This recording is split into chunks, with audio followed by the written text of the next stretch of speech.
Hello, this is Gerald Jovan. I came across the notice of a similarity between two Chinese characters, which is "se" and "si", in with meaning for or west. The characters themselves, in general, in the Chinese scripts, are always meant to have interrelationships that uh, directs you into a system behind it that wants to stimulate a balance between all the elements, and you unconsciously recognize certain elements and you bring them into relationship with one another without even realizing it, how much they hang together. And you already see it, how much these signs look very familiar. And it's not a coincidence, it is deliberately done. So, also in the sounds here, so that you put them into the right position, also against each other. And it is quite interesting, and then I will show that to you how this system in the background uh, influences you to stimulate that balance over and over again. And the basics of the force for directions, of course, yeah, a system of four directions with four different characters.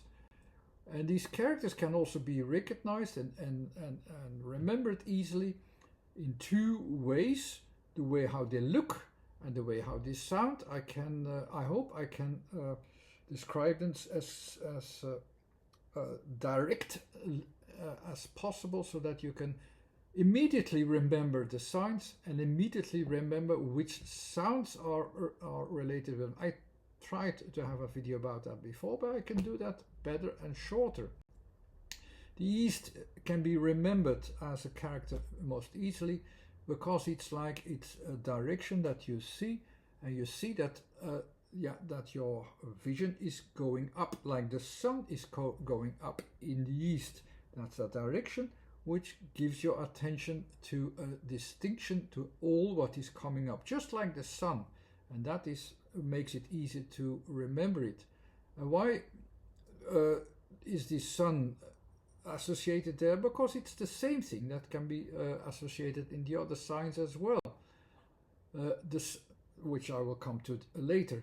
The sound itself is dong, which can be associated as sound meaningfulness, which I will not explain now, but you can remember it and sense it. That dong is also like an after effect, which after, from that moment on, things will rise again, will have sound again, let's say, will show itself in how you see it and how you sense it, and how even what you sense in general.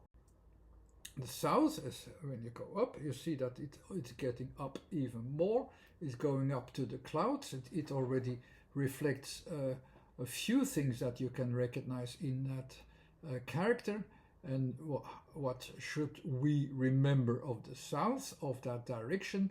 During the day, it's the most important orientation that we use to highlight also the rising of the sun, to highlight what is going on in during the day. And then we can see how much day is it, how much has the sun risen as well. You can sense that via the south.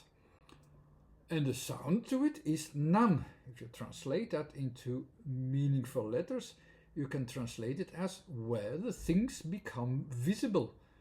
N-A-N. And that is also in that way easily remembered.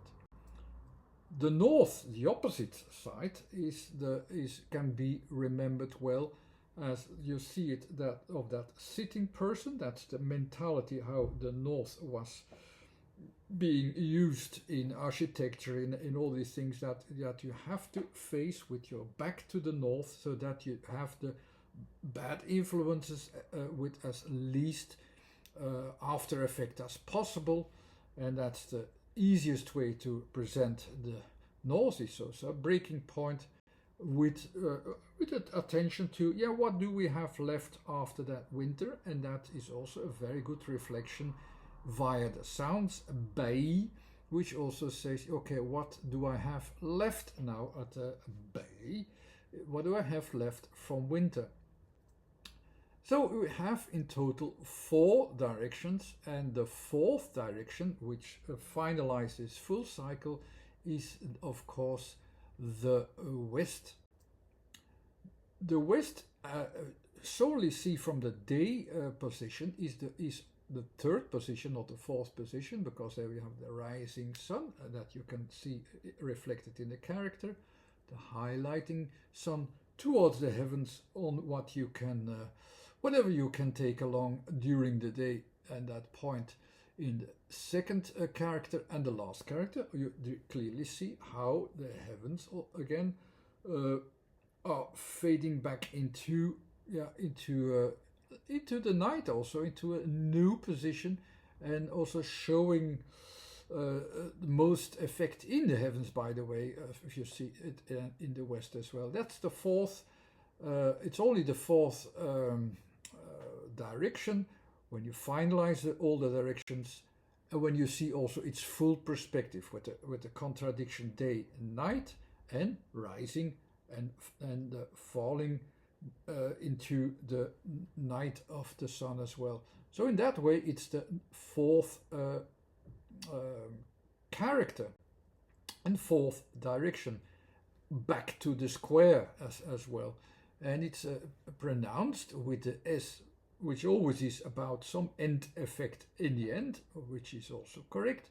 And the E is how it has been filled in, how it is going to be filled in. And that's the attention, which goes to the west as well.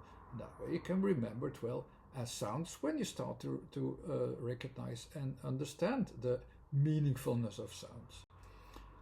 And it fits very well with the character as well, so without these heavens as well, but the character has a lot of relationships there, and it is more focused onto the square itself. S is shorter, it's more focused upon the element, how we use it as well, the element of that 4th angled square itself, as a matter of speaking. So in that way you can see how these characters hang together, how the sounds hang together, how they are meaningful, and you can see more meaningfulness in it, and that will help you also to remember all the sounds that are related to it, remember the characters, how they look like, and so on. I hope these videos also help for that. This particular vision that I have here helps me. Sometimes it takes a while, and I'm a bit too quick sometimes to already record a video before I'm fully aware of how I can remember these things best. But here was a resume of it, of how I am already remembering the associations best as well. Thanks again for watching. Bye bye.